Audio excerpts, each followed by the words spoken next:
Efter reformationen var Danmark stadig et standssamfund. Det vil sige et samfund, hvor befolkningen var delt ind i forskellige grupper, som havde forskellige rettigheder og pligter.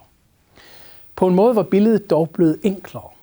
Nu havde vi helt tydeligt én første stand, som samtidig var den mindste, og som stod over for en anden stand, som var den største og mindst indflydelsesrige. Den mindste, men også mægtigste stand var adelen. Det var en lille, men lukket gruppe. Den talte højst et par tusind mennesker i den her periode, og det er inklusive børn. Og den var lukket, for adelig var noget, man skulle være født til at være.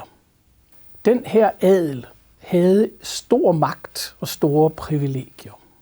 Den ejede næsten halvdelen af landets jord, og det havde den ovenikøbet juridisk monopol på, sådan at hvis en adelsmand havde behov for at sælge jord, ja, så var det kun andre adelige, der kunne købe. Og adelen havde også eneret på en række af landets højeste politiske embeder. Først og fremmest var det kun adelige, der kunne sidde i rigsrådet, som havde den overordnede ledelse af landet sammen med kongen, og det var kun adelige, der kunne være lensmænd, som stod for lokalforvaltningen. Jobbet som lensmand var eftertragtet, for det gav både indflydelse og ganske store indtægter. Adelen havde gode tider i perioden efter reformationen. Politisk stod den på højden af sin magt. Økonomisk var det gode tider. Priserne på adelens korn og stude stiger i løbet af 1500-tallet og begyndelsen af 1600-tallet.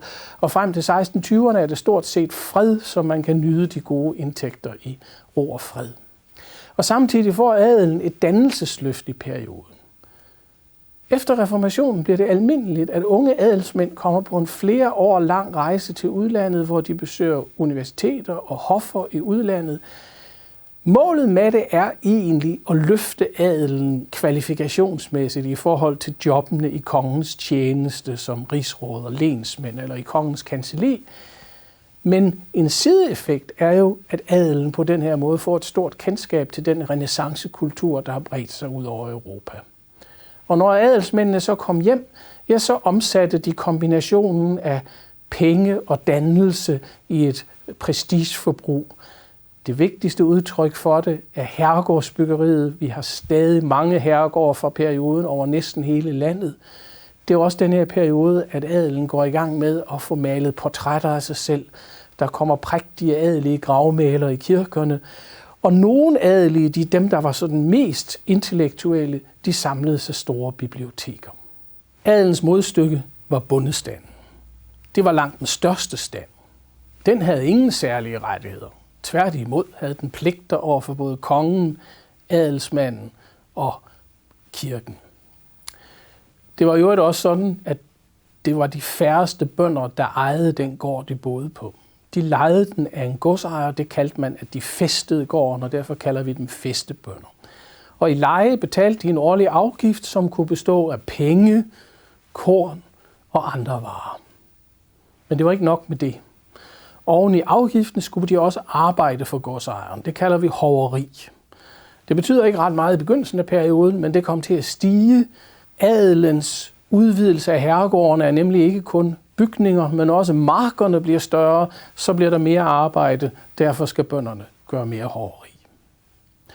Men bøndernes forhold til deres godsejere er ikke færdige med lejeafgifter og hoveri. For det var også sådan, at bønderne var godsejerens undersåtter, og han deres herre. Og en herre skylder man lydighed, og der står i fæstebrevene, at bønderne skal være deres herre, hørig og lydig, som man sagde. Og ovenikøbet havde adelen det, der hed hals- og håndsret over bønderne. Det kan vi bedst oversætte med politi- og straffemyndighed. Og det vil sige, at hvis bønderne overtrådte loven, så var det godsejerens pligt at få dem anklaget og få dem straffet og udføre straffen. Nu var det sådan, at den mest almindelige straf, det var bøder, og den havde godsejeren en stærk interesse i selv, for det var ham, der indkasserede bøderne. Nu var det godt nok sådan, at det kun var knap halvdelen af landets bønder, der umiddelbart hørte under en adelig godsejer. Den anden halvdel hørte jo under kongen. Men vi skal huske, at de bliver forvaltet af adelige lensmænd, og derfor, uanset om man er adelig fæster eller kongelig fæster, ja, så er det i første omgang en adelsmand, man møder som sin umiddelbare herre. De her vilkår er fælles for stort set hele bondestanden. Men man må ikke tro, at alle bønder var lige grå. I begyndelsen af perioden er der nogenlunde jord nok til alle, og det vil sige, at stort set alle har deres gård. Men i løbet af perioden vokser befolkningen ret kraftigt. Og selvom man deler nogle af gårdene, er det ikke nok. I stedet begynder man at bygge huse, og der opstår en landlig underklasse af husmænd, der har lidt eller ingen jord. Til gengæld er der dele af gårdmandsklassen, der klarer sig rigtig godt i perioden her, og som faktisk tjener gode penge og bliver ganske velhavende. Det bliver der dog mindre af hen mod slutningen af perioden, hvor bondestanden generelt bliver ramt af et tredobbelt tryk af øget hoveri, øgede skatter og så krigens fuldstændig forfærdelige ødelæggelser. Adel og bønder var ikke de eneste stænder, der var i samfundet. Gejstligheden blev stadig regnet for en stand for sig, men den var ikke længere en konkurrent til adelen om posten som samfundets første stand. Den er snarere blevet en solid middelklasse. Derimod er borgerstanden på vej frem. Borgerne, ja, det er jo byernes selvstændige handlende og håndværkere. Og især de lidt større byer har de gode tider, og dem, der har allerbedst tider, det er de store købmænd, som er borgerstandens ledende. I nogle af de største byer, og særligt i København, udvikler der sig i perioden et storborgerskab, der økonomisk sagtens kan måle sig med adel. Det bliver også mere og mere selvbevidst.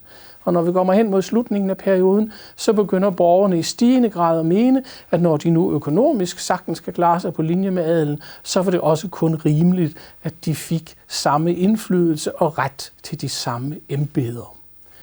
Det er også med til at bane vejen for den store samfundsforandring, der sker sidst i perioden med enevælden, som også på mange måder vender op og ned på dette standssamfund.